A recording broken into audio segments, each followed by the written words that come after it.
நாடு முழுவதும் லோக்சபா தேர்தல் விறுவிறுப்புடன் நடந்து வருகிறது.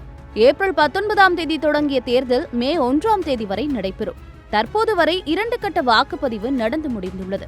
இந்த போட்டிகளில் இதுவரை 1618 வேட்பாளர்கள் களமிறங்கி இருக்கிறார்கள்.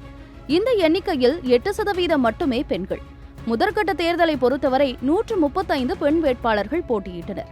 அதில் தமிழ்நாட்டிலிருந்து மட்டுமே 76 பெண் வேட்பாளர்கள் இடம்பெற்றனர். 2ஆம் கட்ட தேர்தலில் கிட்டத்தட்ட 100 பெண் வேட்பாளர்கள் தேர்தலை சந்தித்தனர்.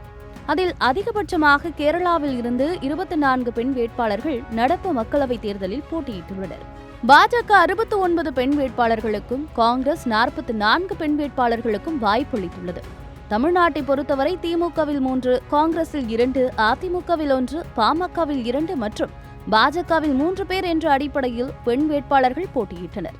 தேர்தல் களத்தில் பாலின பாகுபாடு காரணமாக பெண்களுக்கு உரிய சம வாய்ப்பு வழங்கப்படவில்லை என்பது பேசு பொருளாக மாறியுள்ளது. இந்த விவகாரம் குறித்து மூத்த பத்திரிகையாளர் பிரியன், சமூகத்தில் சரிசமமாக இருக்கும் பெண்களுக்கு அரசியலில் முக்கியத்துவம் தர வேண்டும் என கருத்து தெரிவித்துள்ளார். மேலும் தேர்தலில் வாக்களித்த ஆண்கள் 2.12 கோடி, அதே நேரம் வாக்களித்த பெண்களின் எண்ணிக்கை 2.21 கோடி. தமிழ்நாட்டில் உள்ளாட்சி தேர்தலில் 50% வரை பெண்களுக்கு போட்டியிட வாய்ப்பு வழங்கும் சட்டம் உள்ளது. MLA, MP தேர்தல்களிலும் சட்ட திருத்தம் செய்வதன் மூலமாகத்தான் 50% கொண்டு வர முடியும். பெண்களுக்கான 33 விழுக்காடு வழங்கும் சட்டத்தை நிறைவேற்றுவதாக சொன்ன பாஜக அதை நிறைவேற்றவில்லை. தொகுதி மறுவரைக்கு பிறகுதான் அமல்படுத்தப்படும் என சொல்லிவிட்டார்கள். அதனை உடனே அமல்படுத்த வேண்டும். சிறுபான்மை மக்களை புறக்கணிப்பது போலவே தான் அரசியல் கட்சிகள் பெண்களை புறக்கணிக்கிறார்கள்.